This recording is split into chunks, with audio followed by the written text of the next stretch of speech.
আমরা পড়ব সনেট 73, তাই তো? এইটাকে টাইটেল সনেট 73 দেওয়া হয়েছে। অ্যাকচুয়ালি প্রথম লাইন, সনেটের প্রথম যে লাইন, সেই প্রথম লাইন অনুসারেই নামকরণ করা হয় বা বলা হয়। যেমন ধরো কবিতাটা কি না, তো that time of year. That time of ইয়ারটা কত নম্বর সনেট? না তো 73। কত নম্বর? 73। লিখেছেন উইলিয়াম শেক্সপিয়ার। উইলিয়াম শেক্সপিয়ার একজন ওয়ার্ল্ড ওয়াইড রিনাউন্ড রাইটার, তাই না? শেক্সপিয়ার সম্পর্কে তোমরা আগেও অনেকবার জেনেছ। এর আগে নাটক পড়েছো, পড়োনি? 11 নাটক পড়েছো। তো শেক্সপিয়ার কি না, একদিকে তিনি মানে কি বলবো, রাইটার, একদিকে তিনি পোয়েট, একদিকে তিনি নাট্যকার, একদিকে তিনি অভিনেতা। মানে রাইটিংয়ের কোনো স্কিলেই যে তার পারদর্শিতা নাই তা নয়। এবং তার কবিতা, যেটা আমরা পড়ব, বা এই ধরনের কবিতাগুলো যেটাকে বলা হয় সনেট, এই সনেট এক অনন্য স্টাইল তৈরি করেছেন তিনি। এবং তার লেখনীর যে মাধুর্য সনেটের, এটা বিশ্বের মন জয় করে নিয়েছে। এত সুন্দর সনেট, এত সুন্দরভাবে লেখা, এত সুন্দরভাবে ব্যক্ত করা, যেন আরও কোনো রাইটারের কাছেই আমরা পাই না। শেক্সপিয়ার এত সুন্দরভাবে সনেটগুলো লিখেছেন। তো তিনি অনেক সনেট লিখেছেন, প্রায় তোমার সনেটে যে 73, তো আর তোমার 273 মধ্যে 226টা হচ্ছে তোমার কোনো বন্ধুকে নিয়ে লেখা।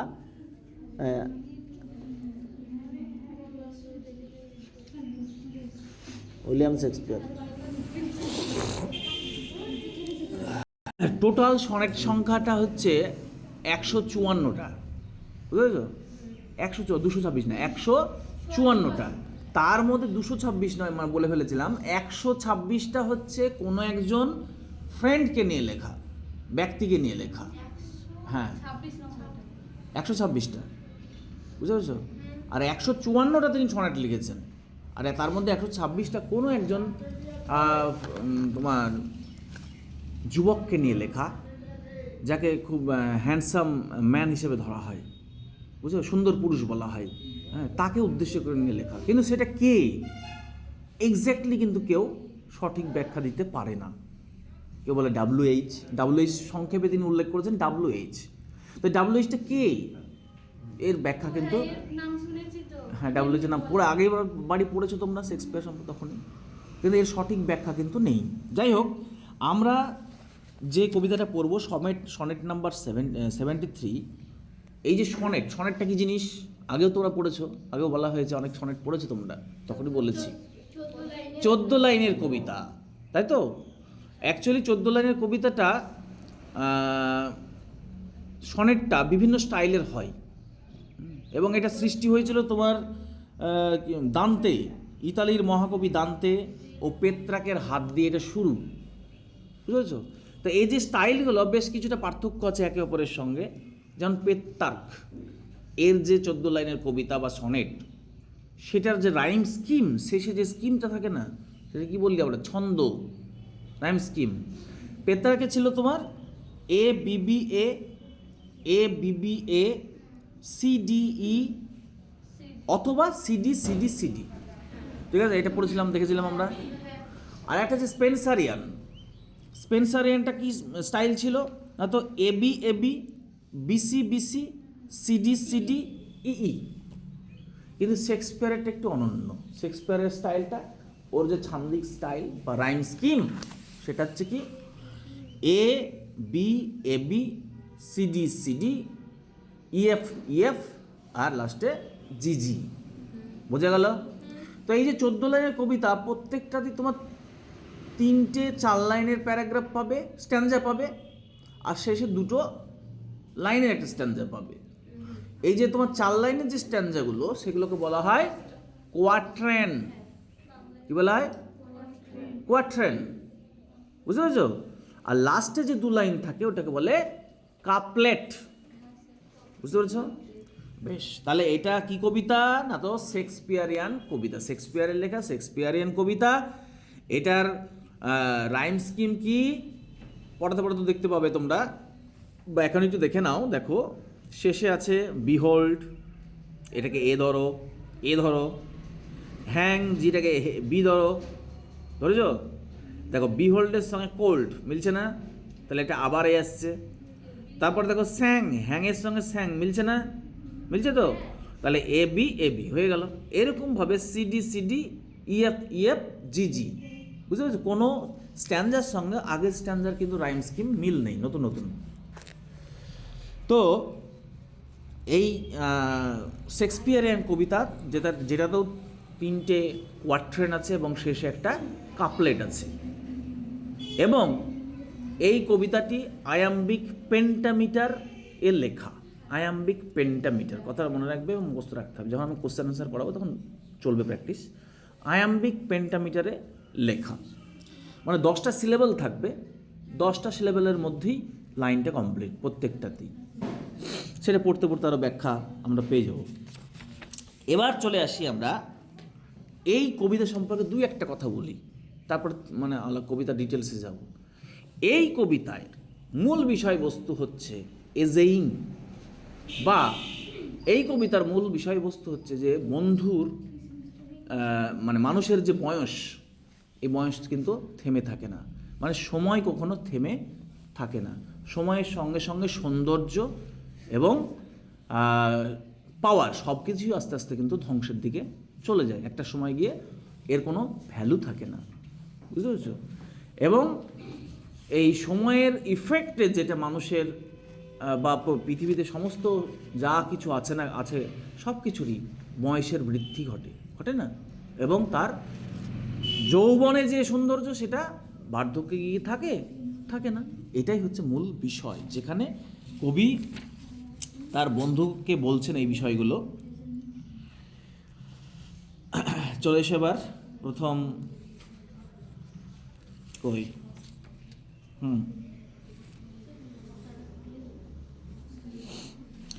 আর একটা জিনিস, এই বিষয়টা আমরা পড়তে পড়তে বুঝতে পারবো, যেটা শেক্সপিয়ার এই কবিতার মাধ্যমে বলতে চেয়েছেন, সেটা হচ্ছে সনেট 73 মূল বক্তব্য হলো আসন্ন মৃত্যু চেতনা।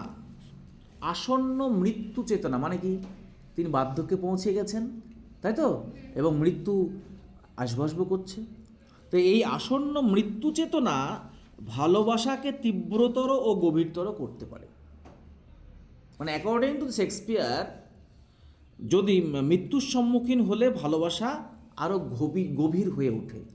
মানে জীব বা মানুষ যাই হোক না কেন, মৃত্যুর সম্মুখীন হলে ভালোবাসা আরও গভীর হয়ে ওঠে, বুঝতে পেরেছো তো? মানে ক্ষণস্থায়ী হলে আরও গভীর হয়। That Shakespeare wants to say. Now come to the poem, first line of the poem. That time of year, that time of year, you mayst in me behold. That time of year, এই মানে সময়ের এই সময়টা, কোন সময়ের কথা বলছে? কোন সময়ের কথা বলছে? হ্যাঁ, ইয়েস। কিন্তু সেখানে আমাকে দেখো বলছে, তো জীবনের এই সময়ে দাও মেস্ট ইন মি বিহোল্ড। হ্যাঁ, দো না বাবু, দাও এখানে বলে দিই, দাও মানে হচ্ছে ইউ। প্রোনাউনের সময় তোমাদেরকে এটা লেখানো হয়েছিল বা আলোচনা হয়েছিল।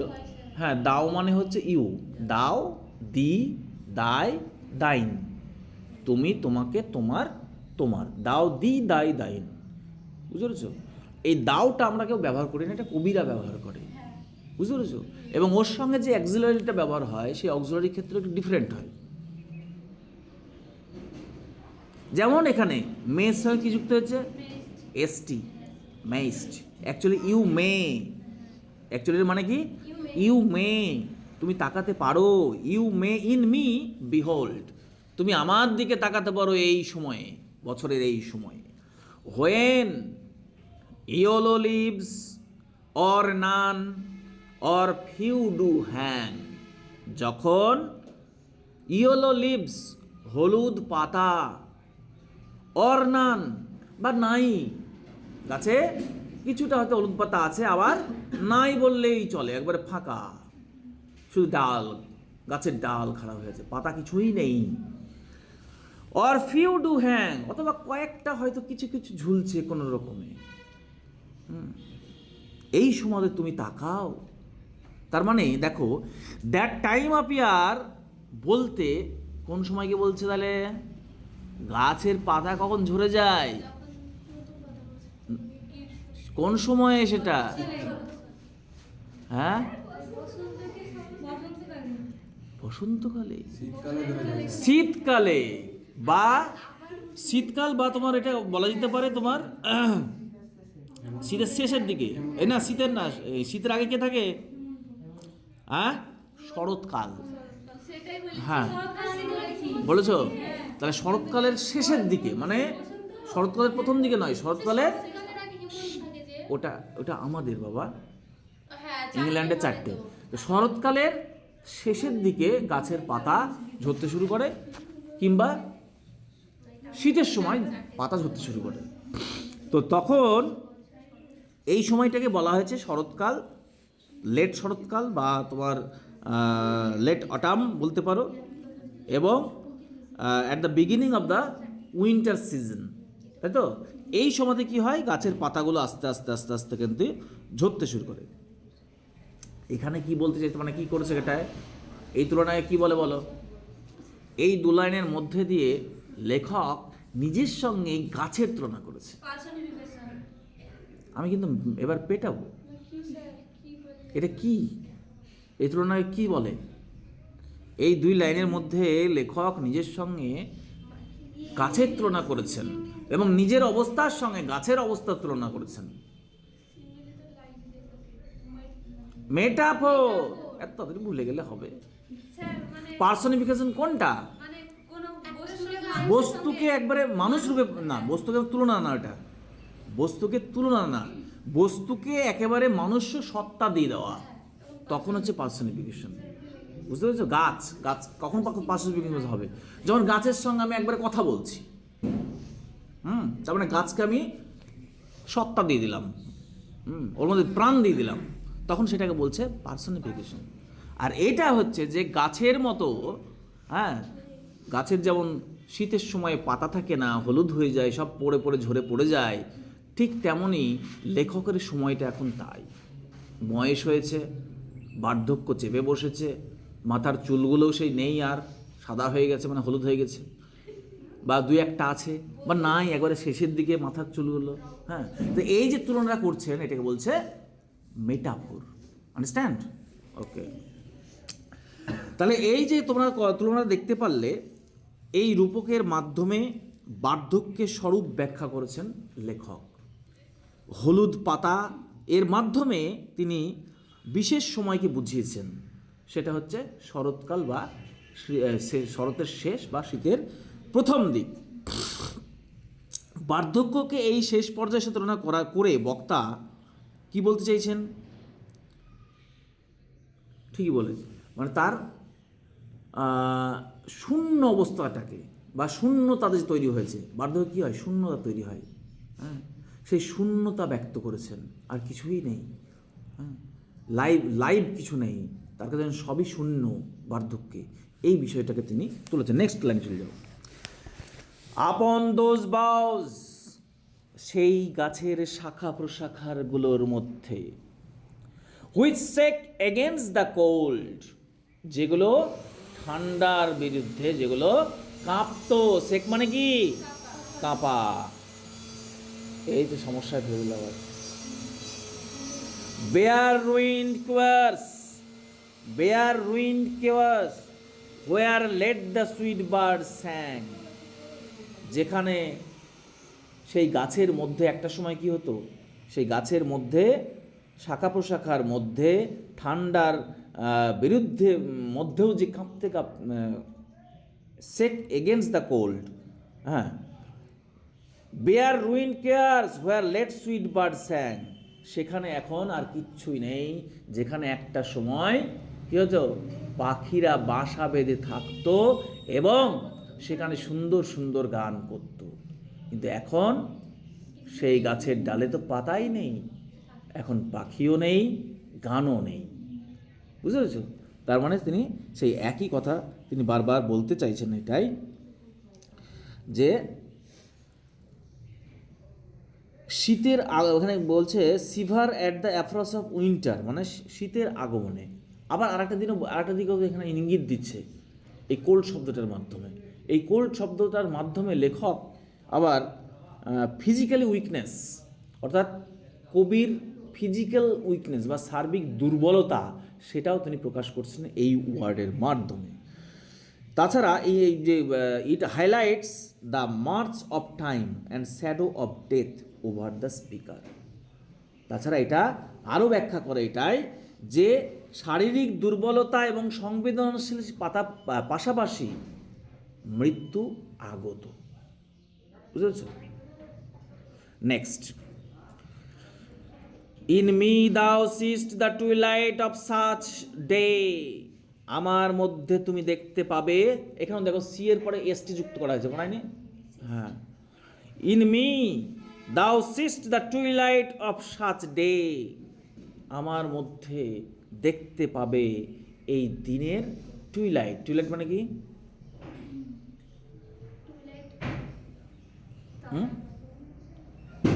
টুইলাইট, টুইলাইট,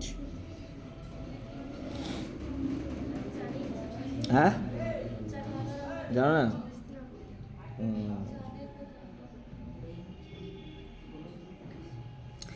এখানে যেটা বলতে চেয়েছেন লেখক সেটা হচ্ছে, প্রথম 4 লাইন হয়ে গেল, ওটার বিষয়বস্তুটা কী ছিল তাহলে? ওটার বিষয়বস্তুটা ছিল কার সঙ্গে তুলনা? একটু ভাগ করে দিই। প্রথম 4 লাইন মানে একটা কোয়ার্টার কিন্তু হয়ে গেল। এই কোয়ার্টারে কার সঙ্গে তুলনা করেছেন? গাছের সঙ্গে, তাই তো?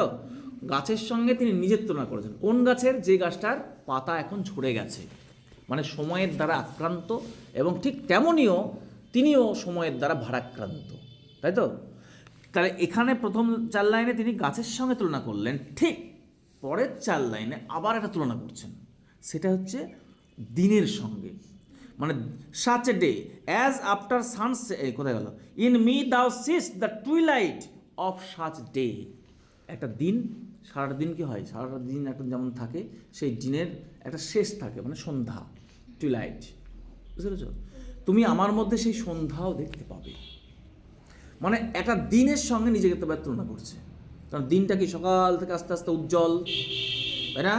তারপর দুপুরবেলায় যৌবনে চলে গেল, দুপুরে রোদ আরও বেশি উজ্জ্বল, তারপরে আবার দুপুরের পর আস্তে আস্তে আস্তে আস্তে আস্তে উজ্জ্বলতা কমতে থাকলো, এবং আস্তে আস্তে আস্তে আস্তে টুইলাইটে গিয়ে পৌঁছে গেলো, সন্ধ্যাবেলায় পৌঁছে গেলো, এবং সেই টুইলাইটটা টার্নস ইন্টু নাইট। তারপরে কী হলো?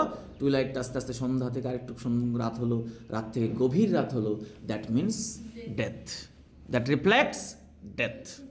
বুঝতে পেরেছো? তাহলে তুমি দেখো আমার মধ্যে সেই সন্ধ্যা, টুইলাইট আমার মধ্যে তুমি দেখো, যেগুলো প্রায় দিনের আলো প্রায় শেষ হতে চলেছে। তুমি দেখো দিনের শেষ ভাগ, টুইলাইট বলতে দিনের শেষ ভাগ, যেটাকে সন্ধ্যার সময়ের টাইমটাকে বলছে টুইলাইট।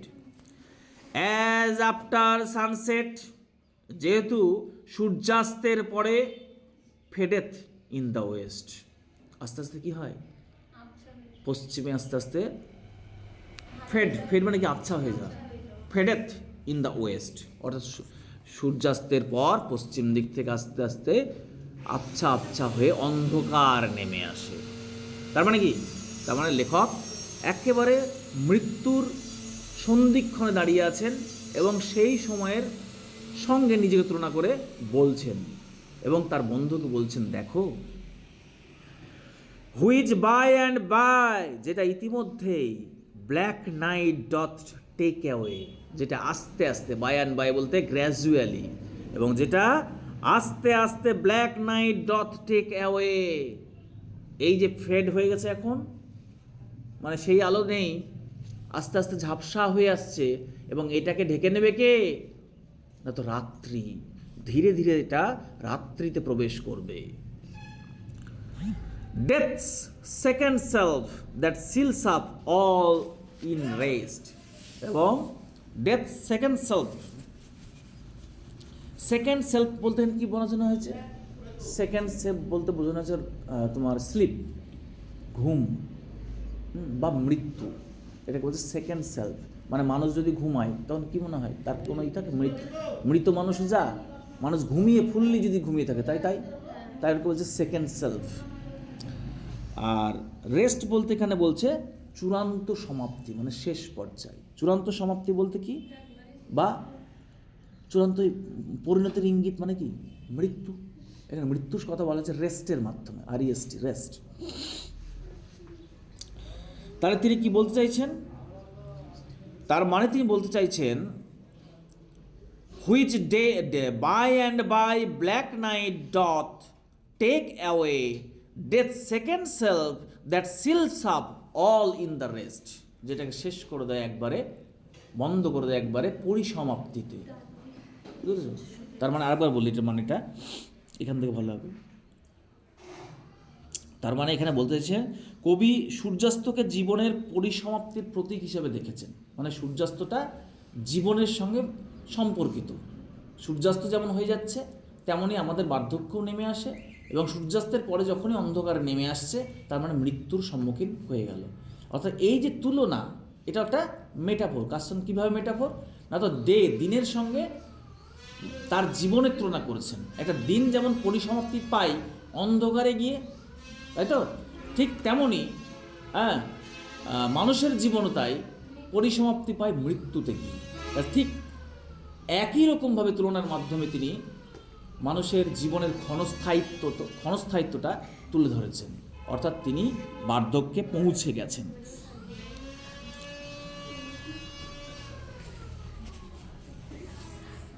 বেশ, নেক্সট দেখো। তাহলে ফার্স্ট কোয়ার্ট্রেনে আমরা কি বলে গাছের সঙ্গে তুলনা পেলাম। সেকেন্ড কোয়ার্ট্রেনে আমরা পেলাম দিনের সঙ্গে তুলনা করছেন, এবং পরের কোয়ার্ট্রেনে দেখো আমরা কি পাই।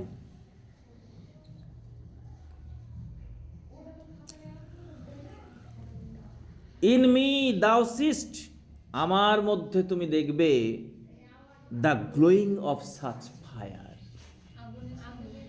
The glowing of such fire, ঠিক ওই রকম আগুনের চমকানি। তার মানে প্রথম লাইনে আমরা বুঝতে পারছি এবার কার সঙ্গে তুলনা করছে? আগুনের সঙ্গে তুলনা করছে, মানে জ্বলন্ত শিখার সঙ্গে তুলনা করছে। বুঝেছো? That on the faces of his youth ডথ lie as the death bed whereon it must expire, consumed with that which it was nourished by. In me thou seest the glowing of such fire, আমার মধ্যে তুমি দেখতে পাবে সেই জ্বলন্ত শিখা। That on the ashes of his youth doth lie, যেটা তোমারই যৌবনের আগুনের ছায়ায়, যৌবনের আগুনের ছায়ায়। অ্যাজ দ্য ডেথ বেড, অর্থাৎ মৃত্যুর বিছানা রূপে। হোয়ারান ইট মাস্ট এক্সপায়ার, যেটা এক সময় গিয়ে এক্সপায়ার করবেই, মানে শেষ হবেই। Consumed with that which it was nourished by, অর্থাৎ যেটা দিয়ে এটাকে প্রতিপালিত করা হয়েছে, সেই ফুয়েল, আগুন কিসে জ্বলে? তেলে, খাবার। সেই খাবার কনজিউমড হয়ে গেলে, মানে শেষ হয়ে গেলে, এটাও শেষ হয়ে যাবে। বুঝতে পারছেন? এখানে খুব সুন্দর একটা ব্যাখ্যা করেছেন বা তুলনা করেছেন। সেটা হচ্ছে অগ্নিশিখার সঙ্গে বা জ্বলন্ত শিখার সঙ্গে। একটা জ্বলন্ত শিখা তো এমনি এমনি জ্বলে না, জ্বলবে না। তার মানে তুমি যদি একটা মোমবাতি ধরো, মোমটা হচ্ছে ওর কাছে ফুড, খাবার, অয়েল। ওইটা যতক্ষণ আছে ততক্ষণ অগ্নিশিখাটা জ্বলবে। যখন মোম শেষ, ও কিন্তু শেষ হয়ে যাবে। তাই বলছে এক্সপায়ার, এটা তো এক সময় গিয়ে শেষ হবেই। তাই বলছে in me thou seest the glowing of such fire that on the ashes of his youth doth lie as the deathbed where in must expire, এই মাস্ট এক্সপায়ার মানে এই মৃত্যুসজ্জাটা একসময় গিয়ে শেষ হবেই, মানে ওর খাবার শেষ, কখন শেষ হবে? পরের লাইনেই বলছে consumed with that which it was nourished by, যেটা দ্বারা এটাকে নারিশড করা হচ্ছে, মানে ওকে জ্বালানো হচ্ছে, মানে খাবার দেওয়া হয়েছে। নারিশ মানে কি? নারিশ মানে প্রতিপালন করা, অর্থাৎ যে যাতে প্রতিপালিত হয়, হ্যাঁ, সেরকম নারিশমেন্ট। তো এখানে যে মোমবাতি জ্বলছে বা কোনো ধরো কোনো তেল দিয়ে কোনো একটা অগ্নিশিখা সলতে করা হয়েছে, যাই হোক না কেন, সেইটা যখনই ফুরিয়ে যাবে, সেই ফুডটা যখনই ফুরিয়ে যাবে, তখনই অগ্নিশিখাটা শেষ।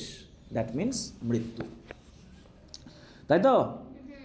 বেশ,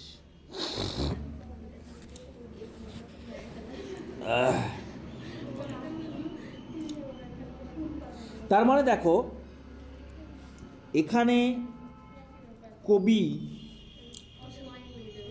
নিজেকে একটা অগ্নিশিখার সঙ্গে তুলনা করেছেন, যেটা আস্তে আস্তে নিভে যাচ্ছে, ধীরে ধীরে নিভে যাচ্ছে, কমছে। যৌবনের প্রাণশক্তি দ্বারা দীর্ঘকাল লালিত, যৌবনের প্রাণশক্তি দ্বারা দীর্ঘকাল লালিত সেই জীবনটা, জীবনের অগ্নিশিখা এখন পায় নিষ্প্রভ, শেষের দিকে। সেই জীবনের যে অগ্নির ভস্য, সেই জীবনের অগ্নির ভস্য, আর ভালোবাসায় বলছি ভস্য, কেবল অবশিষ্ট রয়েছে, যেটাকে আমরা ছাই বলছিলাম, তাই তো? সেটাই এখন পড়ে রয়েছে, মানে কবির মধ্যে যেটা এখন আছে সেটাকে বলা যায় কি আছে না, তো সেই অগ্নির ভস্যটা পড়ে আছে। বক্তার এখানে মানে কবির বা বক্তার সবুজ যৌবন ইতিমধ্যেই শেষ হয়ে গেছে, মানে যৌবন শেষ হয়ে গেছে। কবি তার বন্ধুকে যৌবন হারানোর দিকে গভীরভাবে লক্ষ্য করার আহ্বান জানাচ্ছে, তাই বলছে আমাকে দেখো। তিনি বলতে চাইতেন তার যৌবন শেষ হয়ে গেছে, সেটা দেখো, লক্ষ্য করো। যে সামান্যটুকু আছে সেটাও প্রায় শেষের দিকে। তার মানে কি? এই রূপকটা, মানে এই তুলনাটা বার্ধক্য ও মৃত্যু সম্পর্কে বক্তার অস্থির চিন্তা, মানে এইটা নিয়ে ভাবতে ভাবতে যেটা মনোভাব তৈরি হয়েছে সেটা অস্থির চিন্তা, সেই অস্থির চিন্তাকে তুলে ধরেছে। বোঝা গেল? তাহলে এই কোয়াট্রেনটা কি হলো না, তো এই কোয়াট্রেনে লেখক নিজেকে অগ্নিশিখার সঙ্গে তুলনা করেছেন, তাই তো? প্রথম কোয়াট্রেনে কি কার সঙ্গে তুলনা করেছেন? গাছের সঙ্গে তুলনা করেছেন, ওখানেও তাই জীবনের শেষ পর্যায়টাই তুলে ধরেছেন। তারপরেরটা কি তুলনা করেছেন? দিনের সঙ্গে তুলনা করেছেন, তাই তো? সেখানেও তাই তিনি প্রায় শেষ পর্যায়ে পৌঁছে গেছেন। এবং এখানেও অগ্নিশিখার সঙ্গে তুলনা করছেন, যেখানেও তিনি বলছেন যে এখন যেটুকু আছে হয়তো সেটাও একটা জ্বলন্ত শিখার ভস্য ছাড়া আর কিছুই নয়, তাই তো? সেটাই তিনি তার বন্ধুকে বলছেন, দেখো, লক্ষ্য করো। দিস দাও পারসিভ মানে আন্ডারস্ট্যান্ড বা বোঝা, বুঝতে পারা বা দেখা, মনশ্চক্ষে দেখা। দিস দাও পারসিভড, এটা তুমি দেখো, which makes my love more strong. ওর বন্ধু কি বলছে? দেখো এই যে জিনিসটা, কোন জিনিসটা এখানে দিস বলতে কোনটাকে বোঝানো হয়েছে? হ্যাঁ, এজেইং মানে তার যে বার্ধক্যে তিনি পৌঁছে গেছেন, এই সেন্সটা কবি বলছে যে এই জিনিসটা, মানে এই যে ধারণাটা, যেটা আমি লক্ষ্য করছি তুমি লক্ষ্য করছো না, বন্ধুকে বলছে তুমি লক্ষ্য করো, কিন্তু আমি যে লক্ষ্যটা করছি, দিস দাও পারসিভড না, ভুল বললাম, দাও আছে, দিস দাও পারসিভড, এটা তুমি বোঝো বা এটা তুমি ভালো করে দেখো। হুইচ মেক্স, যেটা মেক্স দাই লাভ, যেটা তোমার ভালোবাসাকে মোর স্ট্রং, আরো স্ট্রং করে দেবে, আরো জোরালো করে দেবে। কোনটা না, তো এই ক্ষণস্থায়ী অবস্থা, তুমি এটা দেখো, আমি যে বার্ধক্যে পৌঁছে গেছি এটা তুমি দেখো। এটা দেখলে কি হবে? তোমার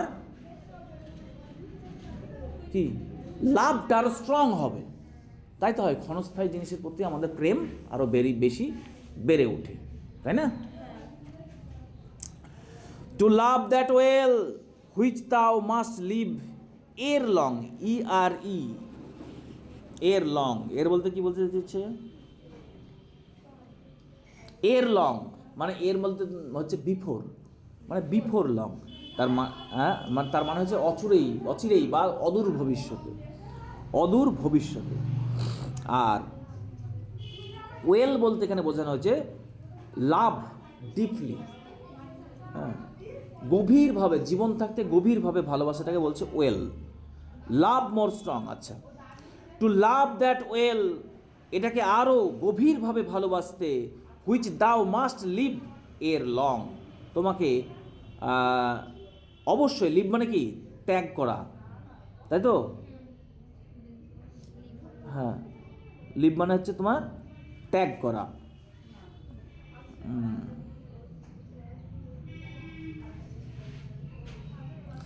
তার মানে হচ্ছে এটা তোমাকে আরও বেশি ভালোবাসতে প্রেরণা দেবে, হ্যাঁ, প্রেরণা দেবে। তার মানে এই যে লাভ মোর স্ট্রং, আগে যেটা বলছে লাভ মোর স্ট্রং, আর এখানে যেটা বলছে, সেখানে কবি যেটা বলতে চেয়েছেন যে অদূর ভবিষ্যতে কবির বন্ধু অচিরেই কি ত্যাগ করবেন, তার যৌবন নাকি তার বন্ধুকে? কি ত্যাগ করবেন, তার যৌবনকে না বন্ধুকে? লং শব্দটি সময়ের গতি এবং মৃত্যুর কারণে বিচ্ছেদের ইঙ্গিত দেয়। লং শব্দটি সময়ের গতি ও মৃত্যুর কারণে বিচ্ছেদের ইঙ্গিত দেয়। কিছু বুঝতে পারলে? হ্যাঁ, পারলাম না? বুঝতে পারলে না? আরেকবার বলছি, এখানে বলছে যে অদূর ভবিষ্যৎ মানে কিছুদিনের মধ্যেই, হ্যাঁ, কবির বন্ধু অচিরেই কি ত্যাগ করবেন, তার যৌবন নাকি তার বন্ধুকে? এটা একটা প্রশ্ন চলে আসছে বলছে, ঠিক আছে? লং, আর এখানে যে লং শব্দটা ব্যবহার করা হয়েছে, এই লং শব্দটা সময়ের গতি এবং মৃত্যুর কারণে বিচ্ছেদের ইঙ্গিত দেয়। লং বিফোর বলতে সময়ের যে গতি মানে কন্টিনিউয়াস প্রসেস, টাইমটা, হ্যাঁ, সেই কন্টিনিউয়াস প্রসেসটা তাদের বিচ্ছেদের ইঙ্গিত দেয়, তাদের মধ্যে বিচ্ছেদ ঘটছে, এই ইঙ্গিতটাই দেয়। এবার বোঝা গেল?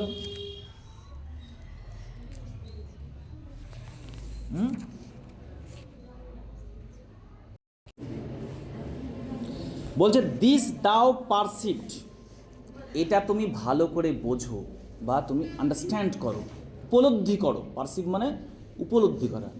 দিস দাও পারসিভড, এটা তুমি ভালো করে উপলব্ধি করো। হুইচ মেক্স দাই লাভ মোর স্ট্রং, আর এটাই তোমার ভালোবাসাকে আরও গভীর করবে, বা তোমার ভালোবাসা আরও গভীর হোক, তুমি এটা বোঝো এবং তোমার ভালোবাসা আরও গভীর হোক। কাকে বলছে? শ্রোতাকে বলছে, তোমার বন্ধুকে বলছে। কার কথা বলছে? নিজের কথা বলছে, যে তুমি ভালোবাসো আমাকে, মানে লেখক বার্ধক্যের যে পর্যায়ে তিনি পৌঁছে গেছেন তখন বলছে যে দিস দাও পারসিভড, তুমি এটা উপলব্ধি করো। হুইচ মেক্স দাই লাভ মোর স্ট্রং, স্ট্রং, যেটা তোমার ভালোবাসাকে আরও শক্তিশালী করবে, গভীর করবে। টু লাভ দ্যাট ওয়েল, আর এই ভালোবাসাটাকে যথেষ্ট পরিমাণে ভালোবাসতে গেলে, which thou must leave ere long, যে ভালোবাসাটা খুব তাড়াতাড়ি শেষ হতে চলেছে। বুঝতে পারছো? Which thou must leave, leave মানে ত্যাগ করা, যেটা তুমি এখনই ত্যাগ করবে অদূরেই, মানে কি যে ভালোবাসাটা থেকে তুমি বঞ্চিত হবে অদূরেই। তার মানে এটা রিফ্লেক্ট করছে কি, তাদের বিচ্ছেদ, খুব তাড়াতাড়ি বিচ্ছেদ ঘটবে।